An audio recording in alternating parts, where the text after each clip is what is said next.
नमस्कार दोस्तों, आपका स्वागत है मेरे यूट्यूब चैनल लाइफ और रिलीजन में।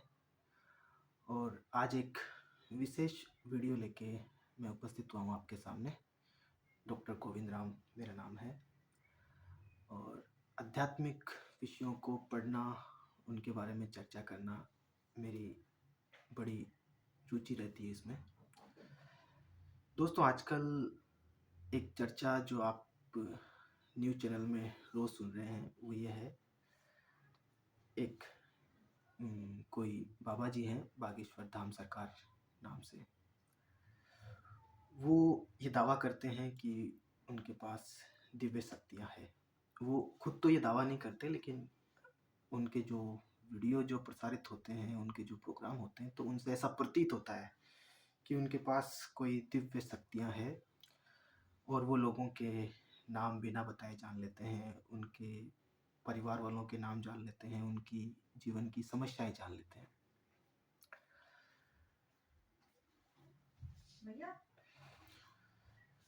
और एक दूसरे तर्कशास्त्री हैं, श्याम मानव उनका नाम है। अखिल भारतीय अंधश्रद्धा निवारण समिति करके कोई संस्था है जो कि लोगों को अंधविश्वास के खिलाफ प्रेरित करती है, सचेत करती है, उसके वो अध्यक्ष हैं। तो उनकी संस्था हर उस व्यक्ति को ये चैलेंज देती है जो ये दावा करता है प्रत्यक्ष या अप्रत्यक्ष रूप से कि उसके पास दिव्य शक्तियाँ हैं, और वो इन दिव्य शक्तियों के माध्यम से लोगों का इलाज करते हैं, जादू टोना करते हैं या ऐसी कोई दूसरी चीज़ें करते हैं। तो ये घटना शुरू होती है नागपुर से, जहाँ ये बाबा जी का प्रोग्राम होता है, और वहाँ पर इन श्याम मानव ने इनको चुनौती दी। और मीडिया रिपोर्ट्स के मुताबिक या खबरों में जो प्रसारित हो रहा है उसके मुताबिक ऐसा कहा जा रहा है कि ये वो प्रोग्राम बीच में ही छोड़कर आ गए। अब श्याम मानव जी की तरफ से ये कहा जा रहा है कि बाबा जी के पास कोई दिव्य शक्तियाँ नहीं हैं, इसलिए वो प्रोग्राम छोड़ के भाग गए। दोस्तों, मैं यहाँ ये तो नहीं कहूँगा कि इसमें श्याम मानव जी सही हैं या बागेश्वर धाम बाबा जी सही हैं। एक तटस्थ तरीके से मैंने एक वीडियो बनाया है और प्रमाणिक और ऑथेंटिक जानकारियाँ इकट्ठी करके मैंने इस वीडियो में डाली है, और उसी के आधार पर मैं इस वीडियो में जो आगे भी जो बातें कही जाएगी वो मैं उसी आधार पर कहूँगा। मैं निर्णय आपके ऊपर छोड़ रहा हूँ कि ये वीडियो आप पूरा देखें और आप खुद विचार करें, उन तथ्यों को बारीकी से देखें, उन पर वैज्ञानिक तरीके से विचार करें और बिना किसी भावुकता, क्रोध या किसी पूर्वाग्रह में आकर आप निर्णय ना लें। आप अपनी बुद्धि का उपयोग करते हुए, अपने मन मस्तिष्क को एकदम खुला रखते हुए और सभी बातों को ध्यान में रखते हुए एकदम सही तरीके से अगर आप विचार करेंगे, जो मैं बातें आपको बताऊंगा, तो आप खुद एक सही निर्णय पर पहुंच जाएंगे कि इन दोनों में से सही कौन है, श्याम मानव सही हैं या बागेश्वर धाम के बाबा जी सही हैं। तो सबसे पहला प्रश्न तो ये उठता है कि इन दोनों में से सही कौन है। तो इस प्रश्न को मैं यहीं छोड़ देता हूँ और हम इस पर अंत में चर्चा करेंगे, और मैं आपसे ही ये जानूंगा कि कौन सही है कौन गलत है। अभी हम सबसे पहले ये देखते हैं, एक एक सिलसिलेवार हम सारे पॉइंट्स पर चर्चा करते हैं। सबसे पहले तो आप ये देखें कि क्या दिव्य शक्तियाँ होती हैं। दिव्य शक्तियाँ माने डिवाइन पावर्स, ऐसी शक्तियाँ जिनसे असंभव कार्य भी संभव हो जाते हैं, नामुमकिन कार्य भी मुमकिन हो जाते हैं। यूँ तो मेहनत करके चीज़ें की जा सकती है, लेकिन दिव्य शक्तियों का मतलब होता है ऐसे काम जो साधारण मानवीय बुद्धि से जिनको समझा नहीं जा सकता। जैसे सपोज करो कि किसी का मुकदमा है, किसी का कोई बीमारी है, किसी का कुछ है, और उन चीज़ों को चुटकियों में ठीक कर देना, अपना वरदान देके ठीक कर देना, या ऐसे ही कुछ करके वो ठीक कर देना, या हवा में कुछ बना देना, कुछ पदार्थ बना देना, किसी के बारे में जान लेना, उसके नाम पते ये जान लेना, और ये सब चीज़ें करना। बहुत सारी तरह की ऐसी चीज़ें होती हैं जिनको दिव्य शक्तियाँ कहते हैं। तो प्रश्न उठता है, क्या दिव्य शक्तियाँ होती हैं? तो यहाँ पर 2 बातें हैं। पहली बात कि अगर आप कोई भी धर्म उठाकर देखेंगे, किसी भी धर्म का आप इतिहास पढ़ेंगे, उस धर्म की धार्मिक किताब पढ़ेंगे, तो आप ये आप इस नतीजे पर पहुँचेंगे कि वहाँ जगह-जगह दिव्य शक्तियों का ज़िक्र होता है। आप बाइबल अगर पढ़ेंगे तो वहाँ ईसा मसीह के जीवन में देखेंगे कि उन्होंने बहुत सारे चमत्कार किए। आप इस्लाम धर्म पढ़ेंगे तो उनमें जो सूफ़ी जो परंपरा है, तो सूफ़ी परंपरा में जो सूफ़ी संत होते हैं, उनके बारे में आप बहुत सारी ऐसी घटनाएँ पढ़ेंगे, चमत्कारों की। संत राबिया और दूसरे जो सूफ़ी संत हुए, तो ऐसी बहुत सारी घटनाएँ आप उनको देखने को मिलेंगी। भारतीय सनातन परंपरा में तो ऐसी घटनाओं की भरमार मिलेगी आपको। जगह-जगह अलग-अलग योगियों की अलग-अलग सिद्धियों के बारे में आप पढ़ते ही होंगे और ऐसी घटनाओं के बारे में सुनते हुए हम बड़े हुए हैं। और दूसरे धर्मों में भी कमोबेश आपको यही बातें देखने को मिलेंगी। तो इससे मोटा-मोटी ये तो पता चलता है कि हाँ, दिव्य शक्तियाँ होती हैं। ये तो एक बात हुई। अब आते हैं कि ये दिव्य शक्तियाँ हैं, तो ये किस तरह है? तो इन चीज़ों को अगर आप समझोगे, ये मेरे पास एक किताब है, बहुत ही फेमस बुक है, autobiography of a yogi by Paramahansa Yogananda. एक योगी हुए थे परमहंस योगानंद। बहुत कम योगियों ने अपनी जीवनी लिखी है। तो इस किताब को जब आप पढ़ोगे तो इस किताब में आप देखोगे कि इन्होंने बहुत सारे योगियों का ज़िक्र किया है, जिनके पास एक से एक योग विभूतियाँ हैं, एक से एक सिद्धियाँ हैं और उन्होंने तरह-तरह के चमत्कार किए हैं। जैसे कि एक इसमें योगी हैं जो सोते ही नहीं हैं, एक योगिनी का ज़िक्र है जो खाना नहीं खाते हैं, एक योगी हैं स्वामी विशुद्धानंद परमहंस, जिन्हें गंध बाबा कहते हैं। वो हवा में किसी भी तरह की गंध बना सकते हैं और हवा में से कोई वस्तु बना सकते हैं। सूर्य की रश्मियों से वो मरी हुई चिड़ियाओं को जीवित कर देते हैं और न जाने ऐसे बहुत सारे चमत्कार करते हैं। एक योगी हैं जो टाइगर बाबा जिनको कहते हैं, वो शेर से लड़ते हैं और ऐसे भी कई सारे योगियों का इसमें ज़िक्र है। पर मैंने इस किताब का ज़िक्र क्यों किया? तो वो ये बताने के लिए आपको कि इस किताब में एक जगह इस बात का ज़िक्र आता है कि ये चमत्कार कैसे होते हैं। ये दिव्य शक्तियाँ दरअसल क्या हैं? जब आप ये किताब पढ़ोगे तो उसमें एक चैप्टर आएगा। उस चैप्टर में इन दिव्य शक्तियों के पीछे का विज्ञान बताया गया है कि ये दिव्य शक्तियाँ हैं या एक चमत्कार है जो हम साधारण बुद्धि वाले व्यक्तियों को चमत्कार जैसे नज़र आते हैं, लेकिन दरअसल ये चमत्कार नहीं होते हैं। आप इसे ऐसे समझिए, जैसे मैं एक डॉक्टर हूँ और मेरे पास अगर जैसे कोई मरीज़ आता है, उस मरीज़ की मैंने कुछ जांच करवाई और उस जांचों में उसकी कुछ समस्या आई। मान लीजिए कोई किडनी से संबंधित कोई बीमारी आई, कोई हार्ट से संबंधित कोई बीमारी आई या कोई और बीमारी आई। तो उनकी जांचों में जो भी परिवर्तन आया, उस परिवर्तन को देखकर और उस व्यक्ति की शारीरिक परीक्षा करके कोई भी चिकित्सक इस बात का अंदाज़ा लगा लेगा कि अगर वह व्यक्ति इलाज नहीं लेता है या ठीक इलाज नहीं लेता है या फला-फला काम नहीं करता है, तो उसकी बीमारी किस तरह बढ़ेगी और आगे जाकर क्या होगा। 90% केसेस में ये बातें सच निकलती हैं। 5-10% केस कुछ अपवाद हो सकते हैं, पर 90% मामलों में उस डॉक्टर की कही हुई बात अक्सर सत्य निकलेगी। तो उस व्यक्ति के लिए तो ये एक चमत्कार हो गया, लेकिन उस डॉक्टर के लिए कोई चमत्कार नहीं है। उसने जो सालों मेहनत करी है, जो सालों उसने ज्ञान अर्जन किया है, उस ज्ञान की सहायता से ही वो ये सब बताने में सक्षम हुआ है।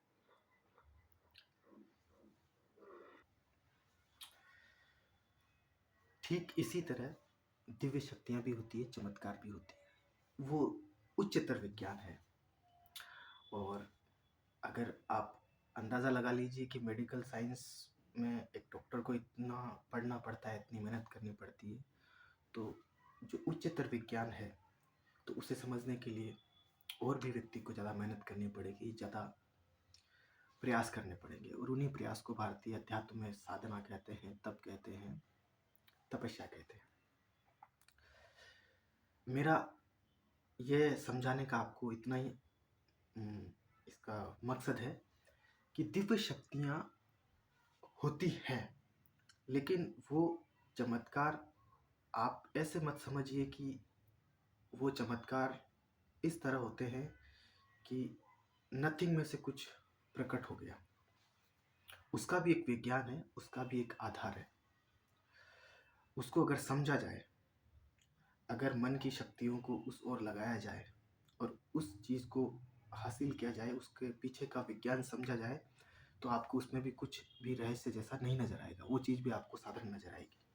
जैसे जादूगरी होती है, तो जब हम उसको दूर से देखते हैं तो वो चीज़ इतनी ज़्यादा रहस्यमय लगती है कि उस पर यकीन कर पाना भी संभव नहीं हो पाता।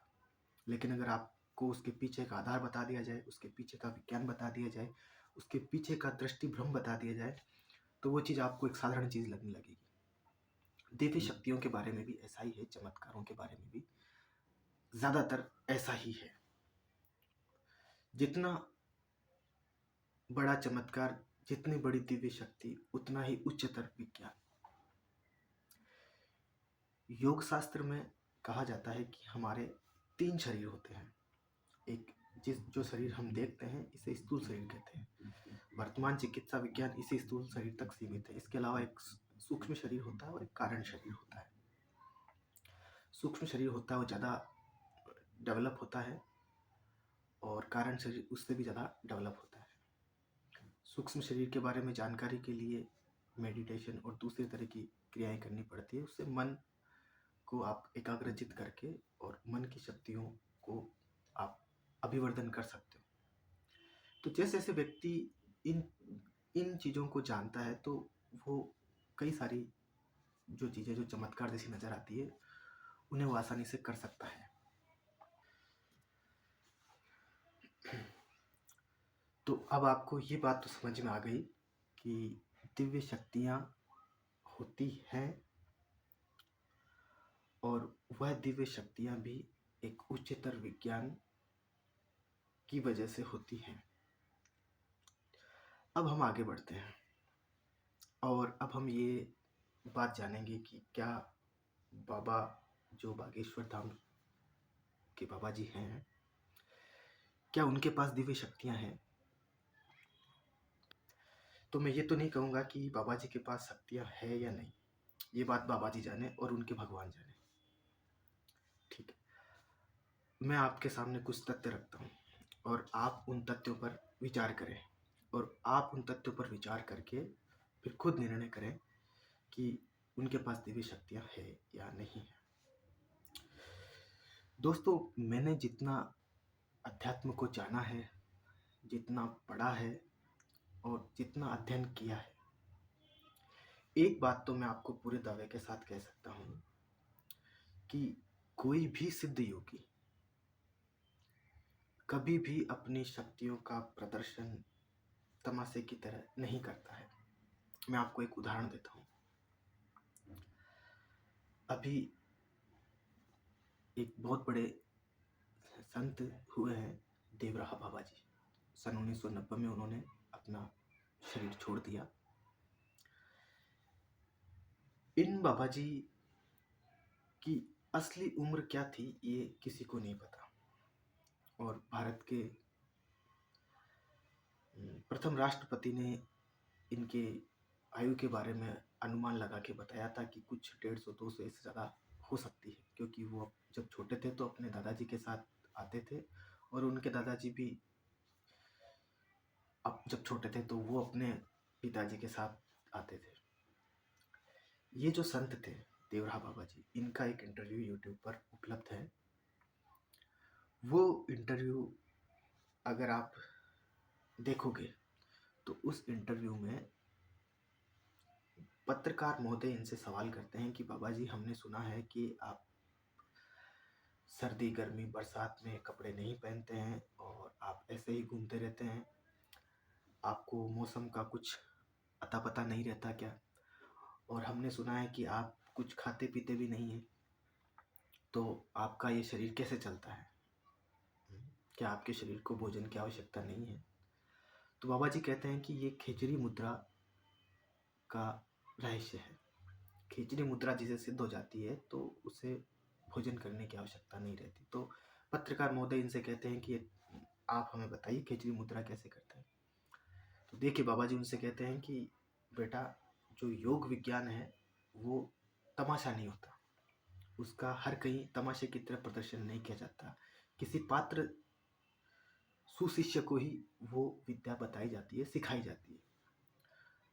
अगर उसका यत्र तत्र ऐसे वैसे अगर आप उसका प्रदर्शन करोगे तो वो तमाशा बन जाएगा। जैसे कि लोग तमाशा करते हैं, जादूगरी दिखाते हैं, बाजीगरी दिखाते हैं, वो फिर अध्यात्म नहीं रहता, वो फिर दिव्य शक्ति नहीं रहती, वो फिर सिद्धि नहीं रहती। तो एक बात तो ये तय है कि कोई भी सिद्ध योगी कभी भी अपनी शक्ति का, सिद्धि का या अपने दिव्य शक्ति का प्रयोग तमाशे की तरह नहीं करता। पहली बात। तो दूसरी बात यह है कि जो दिव्य शक्ति संपन्न सिद्ध पुरुष होते हैं वह अपनी शक्तियों का प्रयोग, अपनी सिद्धियों का प्रयोग अगर करते भी हैं तो वो लोक कल्याण के लिए करते हैं। इसके सिवाय उनका कोई दूसरा प्रयोजन नहीं होता है। वो सृष्टि संचालन की क्रिया के अंदर अपनी ओर से कभी कोई अड़चन नहीं डालते हैं। वो अगर उन्हें लगता है कि कोई साधक है जिसके जीवन को ऊपर उठाने के लिए उसे अगर कुछ थोड़ी सी मदद सहायता की ज़रूरत है, तो ऐसे सिद्ध संत जो कि उस व्यक्ति के, उस जीव के प्रारब्ध से परिचित है, उसके पूर्व जन्म के कर्मों से परिचित है और उसकी भविष्य की संभावनाओं से परिचित है, तो इन सब बातों को ध्यान में रखते हुए ही वो उसके प्रारब्ध के कर्मों में कुछ हेर फेर कर देते हैं। इसमें भी विज्ञान है, ये बहुत ऊंचे स्तर का विज्ञान है। तो ये इस तरह से होता है। तो एक बात तो ये साबित हो गई कि कोई भी सिद्ध संत अपनी सिद्धियों का सरेआम तमाशा नहीं करता है। अगर कोई ऐसा करता है तो अक्सर ऐसा देखा गया है कि इस तरह के जितने भी लोग हुए हैं, अधिकांश करीब करीब आप मान लीजिए कि ऐसा ऐसा जो कोई भी हुआ है तो वो कालांतर में झूठे ही पाए गए हैं। मैं आपको एक पुस्तक बताता हूँ। ये पुस्तक है योग के नाम पे मायाचार। योग के नाम पे मायाचार। मैं इसका लिंक डिस्क्रिप्शन में दे दूंगा। आप फ्री ऑनलाइन उस किताब को पढ़ सकते हैं। गायत्री परिवार के संस्थापक परम पूज्य गुरुदेव पंडित श्री राम शर्मा आचार्य जी द्वारा ये किताब लिखी गई है। और अगर आप सच में ये जानना चाहते हैं कि श्याम मानव सही है या बाबा जी सही हैं, तो आपको सही नतीजे तक पहुंचने में ये किताब बहुत सहायक सिद्ध हो सकती है। मैं भी इस किताब के बारे में आगे बताऊंगा आपको। इस किताब का जैसे नाम से ही पता चल रहा है, योग के नाम पे मायाचार। तो लेखक ने इस किताब में ऐसे बाबाओं की पोल खोली है जो योग के नाम पर, अध्यात्म के नाम पर लोगों को मूर्ख बनाते हैं, उल्लू बनाते हैं, उनके साथ ठगी करते हैं। जैसे उदाहरण में इसमें बहुत सारे बाबाओं का जिक्र किया गया, आप किताब पढ़ के देख लीजिए। मैं कुछ दो चार उदाहरण बताता हूँ। एक तो उसमें बाबा जी का जिक्र किया गया है। एक कोई पीर साहब थे जो लॉटरी का नंबर बताते थे। कलकत्ता के ये पीर साहब थे और ये जैसे 1 से 100 के बीच में कोई नंबर होता था तो कुछ बता देते थे और फिर जैसे लोगों की लॉटरी निकल गई। तो इनका इस तरह से प्रचार प्रसार हो गया कि इनके द्वारा बताया हुआ जो लॉटरी का नंबर है वो सही निकल जाता है। लेकिन जांच पड़ताल करने में पाया गया कि ये सीधा सीधा नंबर नहीं बताते, जैसे कुछ संख्या बोल देते, कुछ ऐसे बोल देते। फिर उससे क्या करता वो जो व्यक्ति उनके पास नंबर पूछने आता वो उससे अनुमान लगा लेता, जैसे 4 घोड़े 5 अनार, ऐसे कुछ करके, तो उसी संख्या से वो जोड़ लेता है।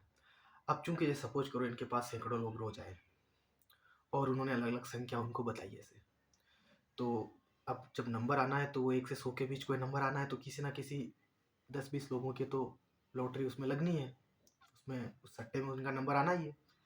तो 10-20 लोग तो इनके पक्के भक्त बनेंगे। फिर वही इनका बढ़ चढ़कर प्रचार प्रसार करके ये एक सिलसिला चलता रहेगा।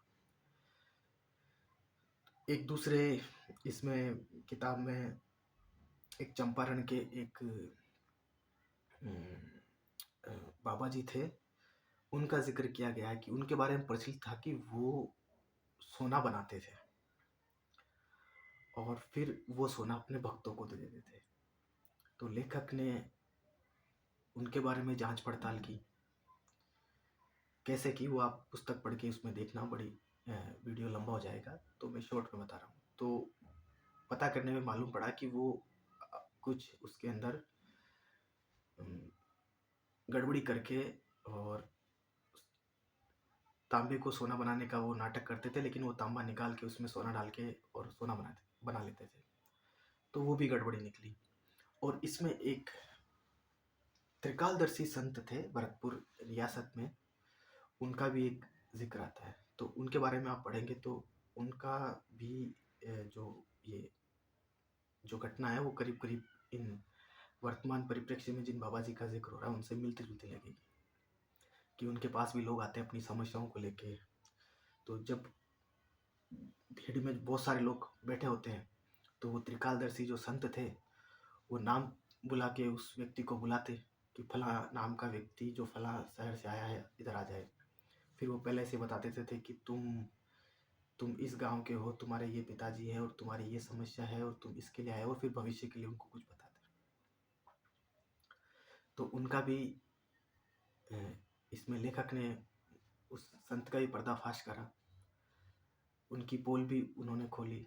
तो उनकी छानबीन में ये पता लगा कि जो लोग दूर दराज से वहाँ आते हैं तो इनके कुछ चेले चपाटे होते हैं जो वहाँ स्टेशन पे, बस स्टेशन पे और रेलवे स्टेशन पे छोड़े हुए होते हैं, जो उधर से जो लोग आ रहे होते हैं, तो उनसे वो वाक पटुता से बातें करके और उनके आने का प्रयोजन ये वो सब चीज़ें पूछ के और ये सब नोट कर लेते हैं और नोट करके उन बाबा जी तक पहुँचा देते हैं और उससे पता चल जाता है।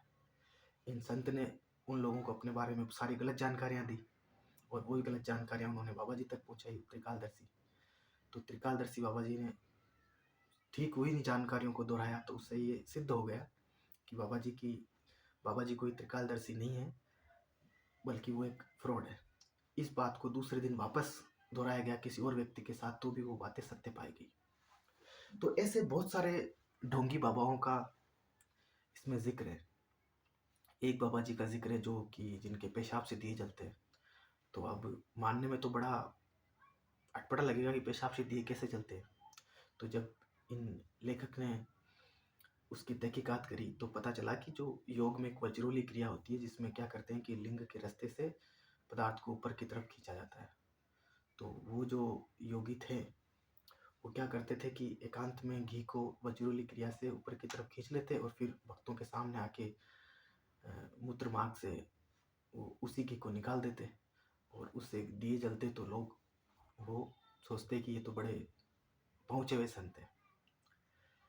कहने का मतलब ये है कि ये सब फ्रॉड है, ढोंगी है। क्यों? क्योंकि योग सिद्ध जो व्यक्ति होते हैं वो सिर्फ और सिर्फ लोक कल्याण के लिए जीते हैं। अगर उन्हें कुछ ज्ञान प्राप्त हुआ है, कुछ विज्ञान उन्हें प्राप्त हुआ है, तो उस ज्ञान और विज्ञान का उपयोग वो सिर्फ और सिर्फ लोगों की भलाई में करते हैं, लोक कल्याण में करते हैं, दीन दुखियों पतितों की सेवा में करते हैं, उनके जीवन को ऊंचा उठाने में करते हैं। इस तरह से तमाशा दिखा के अपना तिलिम्स बढ़ाने में, अपना साम्राज्य बढ़ाने में, अपना यश वैभव बढ़ाने में उनकी कोई रुचि नहीं होती है। पहली बात।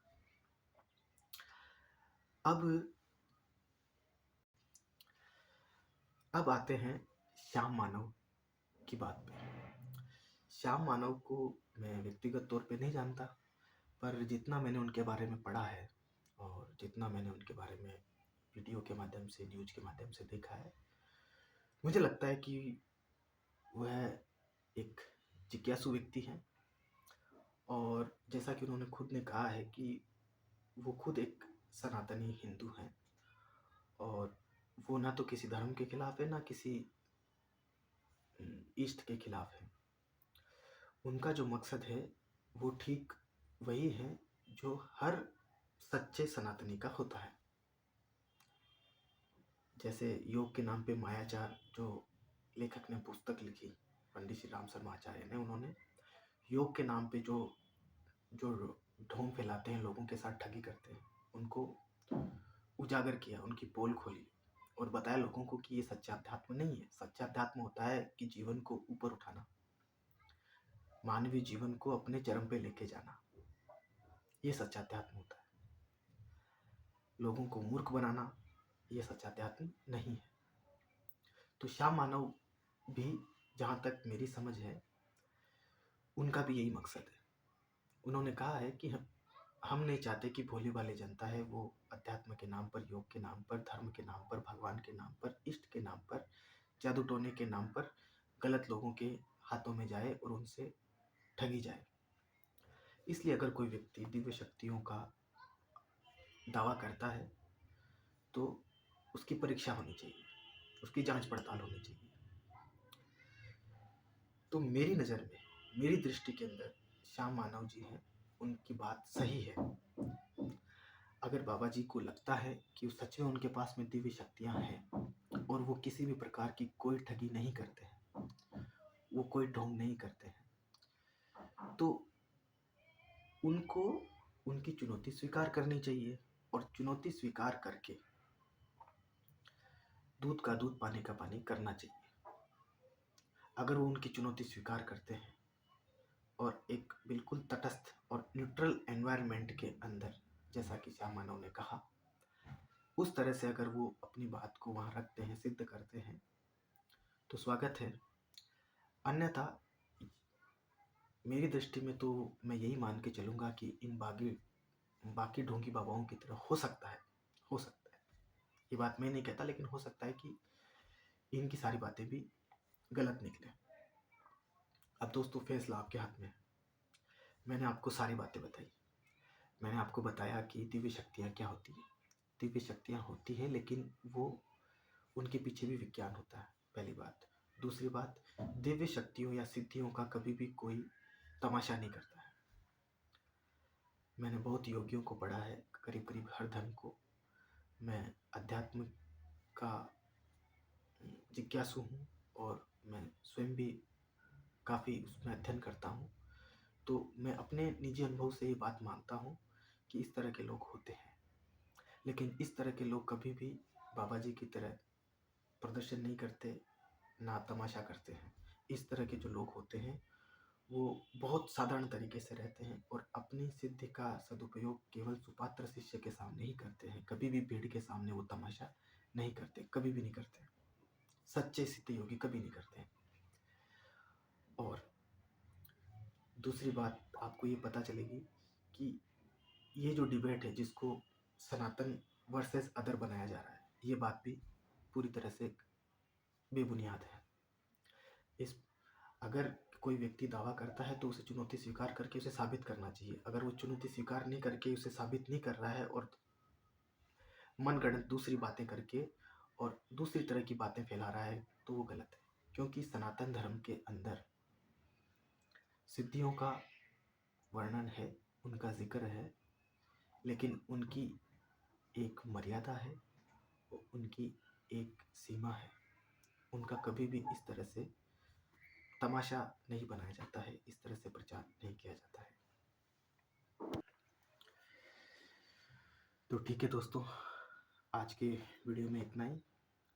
वीडियो का मकसद केवल इतना था कि आप ये समझें कि अध्यात्म के अंदर सिद्धियां होती है, लेकिन सिद्धियों का मतलब अध्यात्म नहीं होता है। अध्यात्म का मतलब होता है जीवन को ऊपर उठाना, जीवन को विकसित बनाना, जीवन को लोक कल्याण में लगाना।